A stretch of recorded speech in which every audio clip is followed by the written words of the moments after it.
50 বছর ধরে এক অলৌকিক ঘটনা ঘটলো, একটি জ্যান্ত গাছে আগুন ধরতে আছে, ফায়ার সার্ভিস এসেও নিভাতে পারলো না।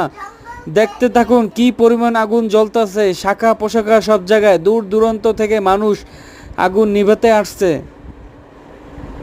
চেষ্টা করো, ফায়ার সার্ভিসরা নিভাতে পারছে না।